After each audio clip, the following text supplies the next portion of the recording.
Hello student, good morning.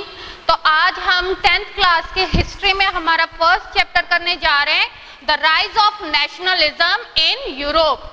जैसे कि हमने पहले पढ़ चुके the rise of nationalism in India या नेशनलिज्म इन इंडिया हमने 8th क्लास में भी पढ़ा था। तो उसी से मतलब हमें ये पता चल रहा है कि व्हाट इज नेशनलिज्म। हमने नेशनलिज्म के बारे में पढ़ा था। सबसे पहले हम ये करेंगे, लेसन का नेम है ना the rise of nationalism in Europe, कि यूरोप जो कॉन्टिनेंट है उसमें राष्ट्रवाद का उदय कैसे हुआ, किन कारणों से हुआ। तो हम इस लेसन में इन सब चीजों के बारे में पढ़ेंगे कि किस तरह से यूरोप में नेशन स्टेट्स बने हैं। तो ये सारी चीजें हम इस लेसन में करेंगे। तो चलो आज हम हमारा इंट्रोडक्शन करते हैं। सबसे पहले अगर हम देखें तो नेशनलिज्म का मतलब क्या होता है, व्हाट इज नेशनलिज्म। तो नेशनलिज्म क्या है? नेशनलिज्म इज अ बिलीफ, मतलब राष्ट्रवाद एक ऐसी भावना है, एक ऐसा विश्वास है जिसमें हमारे क्या है, is a belief, love, devotion. ठीक है, इसमें हमारी क्या है, हमारी मान्यता है, बिलीफ है, हमारा लव है, प्यार है, हमारा डिवोशन है, हम डेडिकेटेड है टू अ मदरलैंड। ठीक है, हम किसके लिए डेडिकेटेड है? To a Motherland.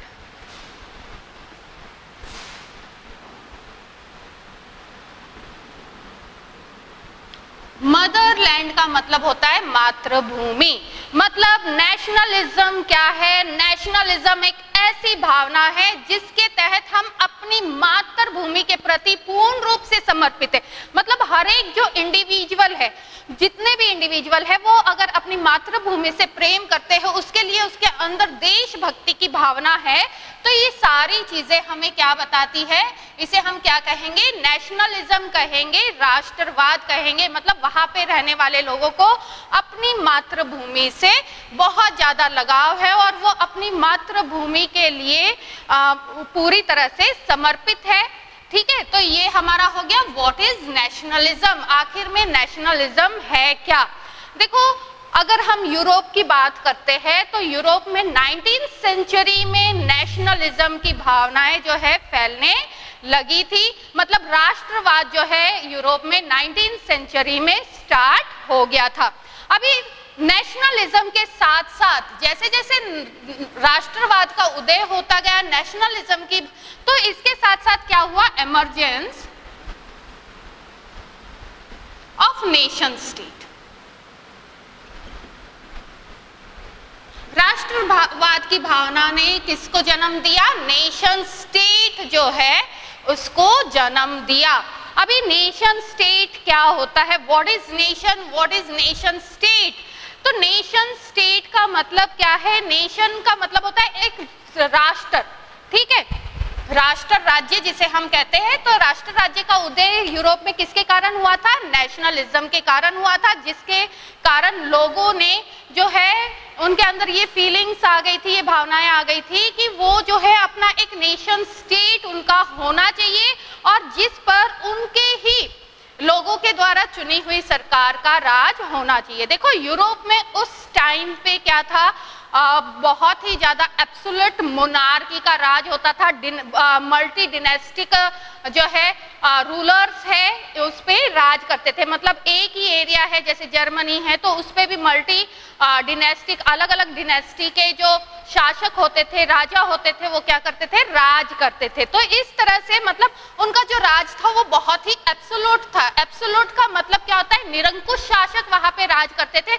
मतलब उनके जो कानून होते थे उनकी कोई सीमाएं नहीं होती थी। वो किसी भी हद तक जो है अपनी पावर्स का, शक्तियों का इस्तेमाल कर सकते थे। अगर कोई उनका विरोध भी करता था तो उनको मरवा दिया जाता था। मतलब राजा की शक्तियों पर किसी भी तरह का रोक नहीं था और लोगों के पास राइट टू स्पीच या किसी भी तरह का अधिकार नहीं था। उनके पास न ही किसी भी तरह की फ्रीडम थी। तो ये था हमारा एब्सोल्यूट मोनार्की जिसे हम कहते हैं। तो यूरोप में उस टाइम पे एब्सोल्यूट मोनार्की हुआ करती थी, जिसके कारण लोगों में राष्ट्रवाद की भावना धीरे धीरे फैलनी स्टार्ट हो गई थी। अभी हम करेंगे व्हाट इज नेशन। नेशन क्या है? A large number of people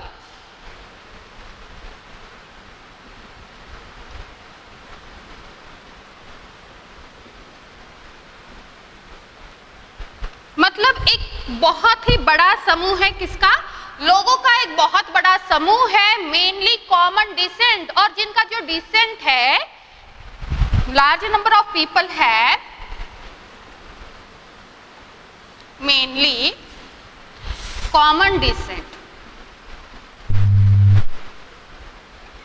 मतलब उनकी जो डिसेंट है वो सभी की एक जैसी है, कॉमन है, उनकी जो लैंग्वेज है, लैंग्वेज भी उनकी मतलब लगभग मिलती जुलती है, एक ही जैसी लैंग्वेज है, और उनका जो इतिहास है, हिस्ट्री जो है उनकी, हिस्ट्री का मतलब है उनका पास्ट, मतलब सभी एक तरह के पास्ट से गुजरे हैं, उनका अपना एक पास्ट है। इनहेबिटेटिंग अ टेरिटरी, और जो उस टेरिटरी को क्या करते हैं, इनहेबिटेट करते हैं।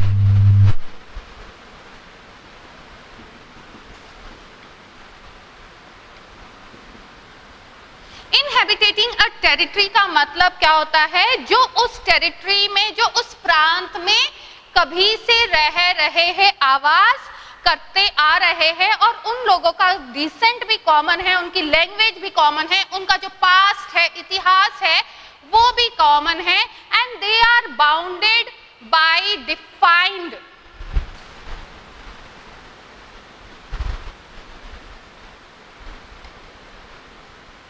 they are bounded by,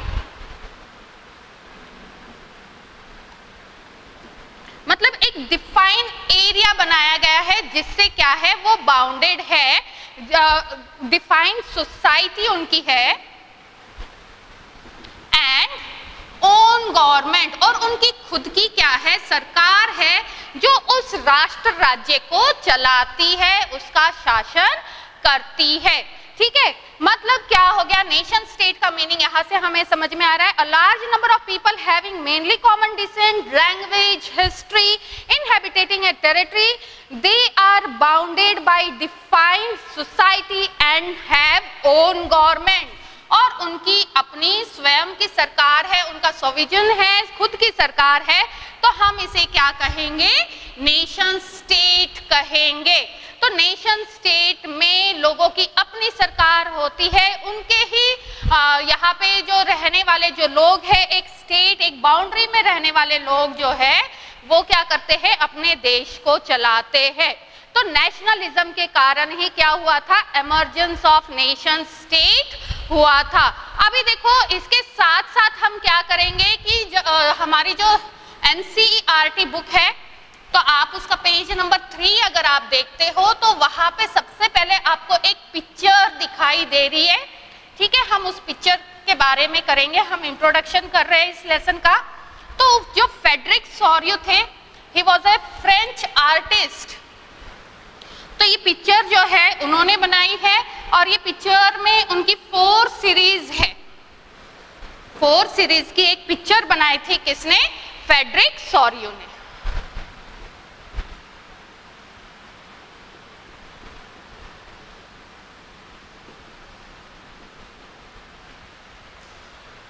Frederick Soriot, who was Frederick Soriot? He was a French artist. ठीक है, फ्रेडरिक सॉरियो एक फ्रेंच आर्टिस्ट थे, और इन्होंने अपनी मतलब एक 4 सीरीज पिक्चर बनाई थी, जिसको नाम दिया था इन्होंने विजन ऑफ वर्ल्ड।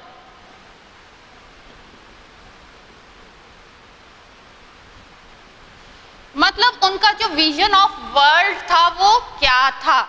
अभी इन्होंने 1848 में वो जो प्रिपेयर की थी पिक्चर,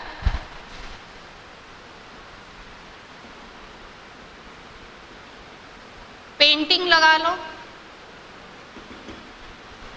4 सीरीज थी ये पेंटिंग की। 4 सीरीज जो है उन्होंने जो है series of 4 series of painting, ठीक है, सीरीज ऑफ 4 प्रिंट्स भी लिख सकते हो आप इसमें, सीरीज ऑफ 4 पेंटिंग, एक सीरीज तैयार की गई थी जिसमें उन्होंने 4 पेंटिंग बनाई थी, और चारों पेंटिंग्स क्या विजुअलाइज कर रही थी,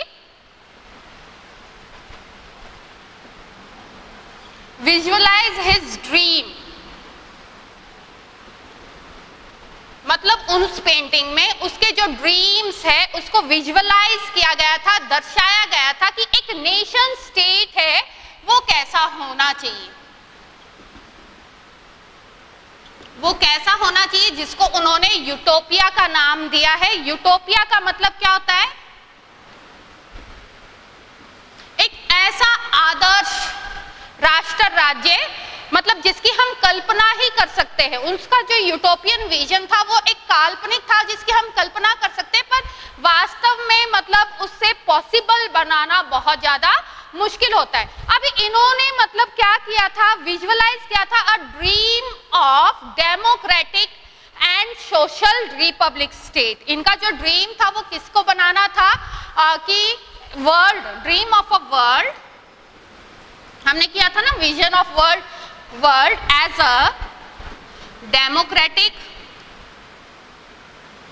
कि इतना डेमोक्रेटिक होना चाहिए, एंड सोशल रिपब्लिक।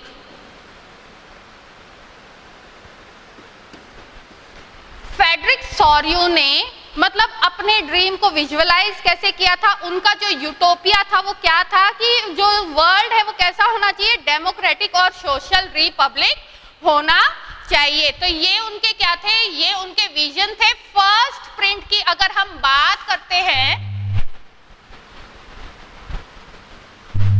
देखो हमारे जो सीबीएसई बोर्ड्स के एग्जाम में है ना, तो ये पिक्चर बेस्ड क्वेश्चन सीरीज भी आती है। तो अगर आपको इस पिक्चर में क्या बताया गया है ये अच्छे से आ रहा है तो आप उसका आंसर बहुत अच्छे से दे सकते हो। बस आपको पिक्चर देखनी है कि पिक्चर में क्या क्या दिखाया गया है। तो इसमें क्या है, जो फर्स्ट प्रिंट है, या फर्स्ट जो पेंटिंग है, उसमें फ्रेडरिक सॉरियो ने क्या बताया है कि Europe and America marching in long train, Europe and America are marching in a long train. मतलब यहाँ पे ट्रेन का यूज नहीं किया गया है। मार्चिंग इन लॉन्ग ट्रेन का मतलब है एक लंबी कतार में वो क्या कर रहे हैं, चलते जा रहे हैं, यूरोप और अमेरिका, ऑफरिंग होमेज। और वो क्या कर रहे हैं, होमेज ऑफर कर रहे हैं, ऑफरिंग होमेज। और होमेज किसको ऑफर कर रहे हैं, to the Statue of liberty.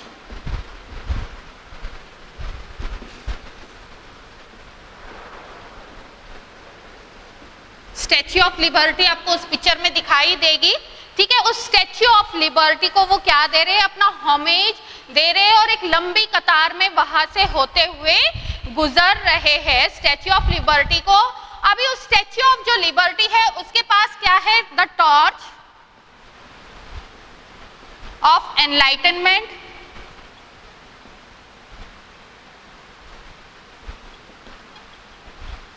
Enlightenment का जो टॉर्च है, एनलाइटनमेंट का मतलब क्या होता है, ज्ञान की प्राप्ति होना। तो उसके हाथ में एक टॉर्च है जो लोगों को ज्ञान दे रही है, नॉलेज, मतलब उन्हें समझा रही है कि मतलब वास्तव में एक राष्ट्र राज्य क्या होना चाहिए, उनके मतलब किस तरह से एक राष्ट्र राज्य बनना चाहिए, लोगों के अंदर वो एक नॉलेज प्रोवाइड करवा रही है। साथ में उसके जो दूसरा हाथ है उसमें जो है क्या दिखाया गया है, charter of right of man.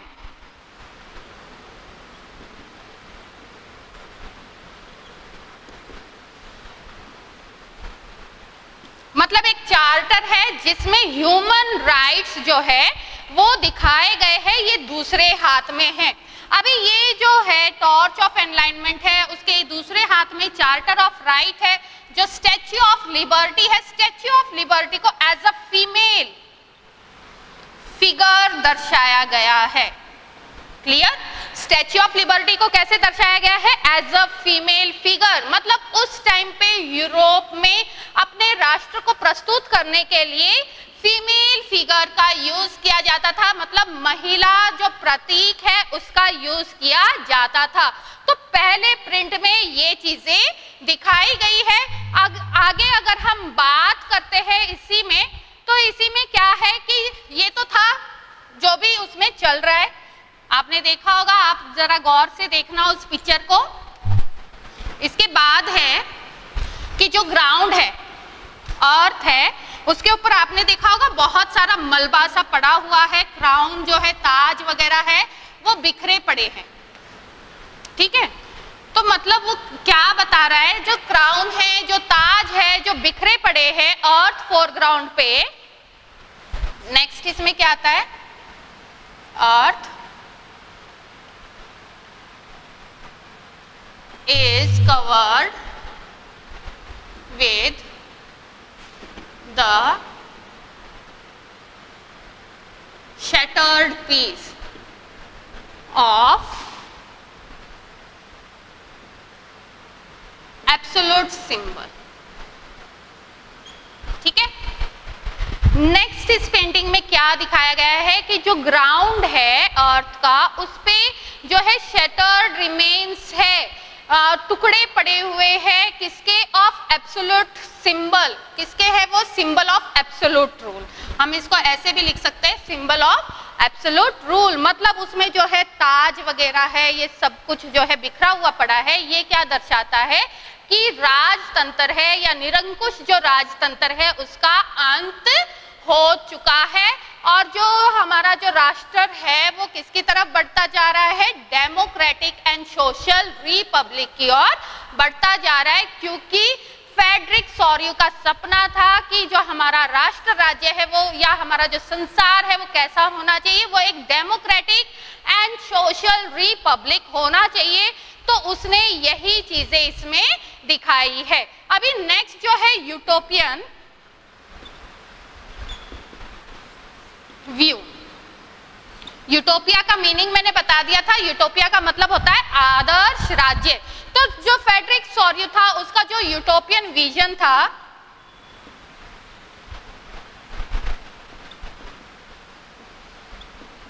Utopian vision में उसने क्या दिखाया है कि जो लोग हैं, people of world are group, मतलब पीपल्स जो है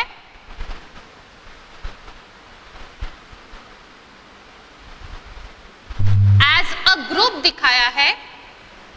ठीक है, उन्हें एक ग्रुप की तरह पेश किया गया है जिनका अपना एक डिस्टिंक्ट नेशन है, एज अ डिस्टिंक्ट नेशन। मतलब उन्हें एक राष्ट्र के रूप में, लोगों का जो एक समूह है उसे उन्होंने एक राष्ट्र के रूप में दिखाया गया है, आइडेंटिफाइड। और उनको हम आइडेंटिफाई कैसे कर सकते हैं, थ्रू देयर नेशनल फ्लैग। अभी देखो कहीं पे तिरंगा होगा, ठीक है, हमारा नेशनल फ्लैग क्या है, तिरंगा है, तो ऑब्वियसली हम अपने देश को क्या कर सकते हैं, आइडेंटिफाई कर सकते कि ये जो तिरंगा है ये कौन सी कंट्री का है, इंडिया का है। इसी तरह से इन लोगों का एक ग्रुप था जिसका एक डिस्टिंक्ट नेशन बनाया गया उस ग्रुप को, और उनको आइडेंटिफाई किया गया through their national flag and national costume, national custom. Okay, तो इस तरह से जो है यूटोपियन विजन किसका था, ये फ्रेडरिक सॉर्यू का था। 4 सीरीज थी ना इसकी पिक्चर की। अभी इसके बाद क्या आता है, इसके बाद आता है कि ये जो सारा प्रोसेशन है, हमने किया था ना कि जैसे अमेरिका है, यूरोप है, अमेरिका है, वो होमेज पे कर रहे हैं उस पिक्चर को, स्टैच्यू ऑफ लिबर्टी को। तो उसी लाइन में कौन कौन सी कंट्रीज जो है उस प्रोसेशन में आगे बढ़ रही है। तो इसमें कौन कौन से देश थे, जैसे कि यूनाइटेड स्टेट्स था, ठीक है, यूनाइटेड स्टेट्स है,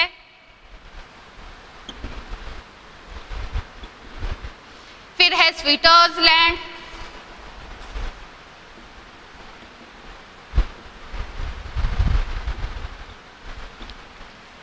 यूनाइटेड स्टेट है, उसके पीछे कौन सा कंट्री है, उसके पीछे स्विट्जरलैंड है, फिर फ्रांस है,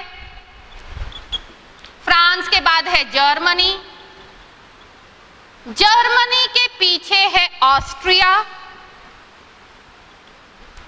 ठीक है, जर्मन के साथ साथ कौन कौन से कंट्री है? ऑस्ट्रिया है, ठीक है, 2 किंगडम्स ऑफ सिसिलीज है,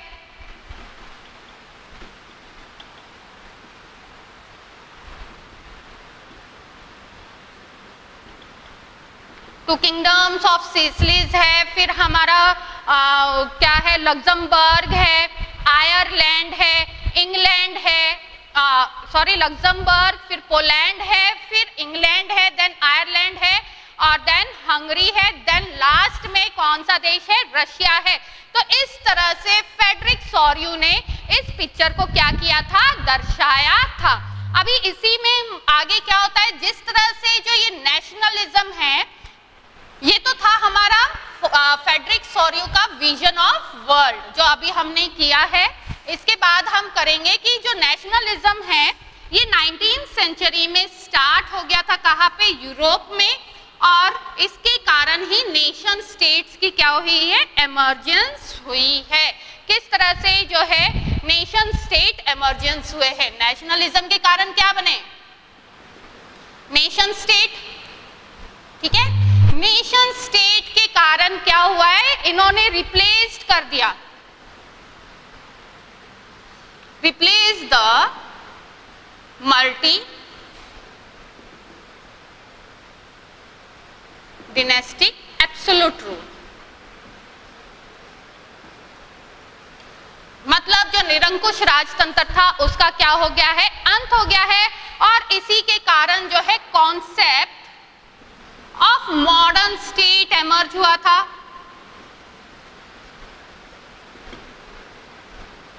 ठीक है, कॉन्सेप्ट ऑफ मॉडर्न स्टेट जो है वो भी एमर्ज हुआ था। और कॉन्सेप्ट ऑफ मॉडर्न स्टेट का मतलब क्या है? मॉडर्न स्टेट में सेंट्रलाइज्ड द पावर का क्या हो गया था? केंद्रीकरण हुआ था। कई बार पूछा जाता है कि मॉडर्न स्टेट मतलब उस टाइम पे क्या था? तो मॉडर्न स्टेट में क्या था? It centralise the power, centralise the power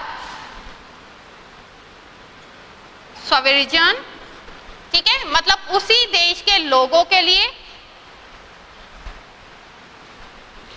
क्या कर रहे थे? उस पावर को एक्सरसाइज कर रहे थे ओवर अ क्लियर, मतलब जो कंट्रोल था over a clearly defined territory. मतलब जो पावर है उसे क्या कर दिया था? सेंट्रलाइज कर दिया था। The power exercise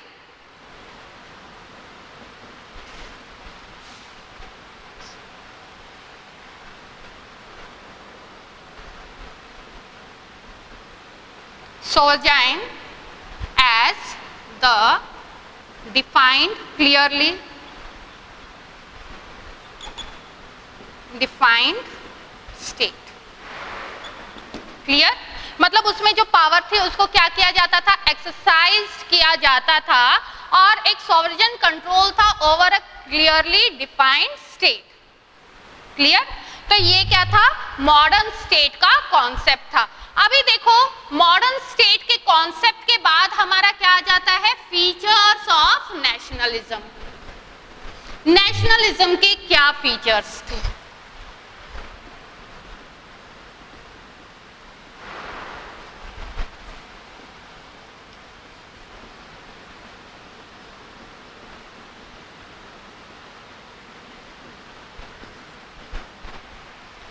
features of nationalism. अभी देखो नेशनलिज्म की जो भावनाएं हैं वो एक साथ एकदम से तो नहीं आई है, ठीक है। नेशनलिज्म की भावनाओं को पनपने में बहुत ज्यादा टाइम लगा है।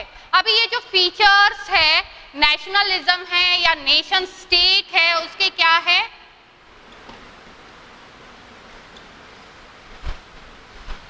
नेशनलिज्म के इसके फीचर्स क्या है? Sense of common identity,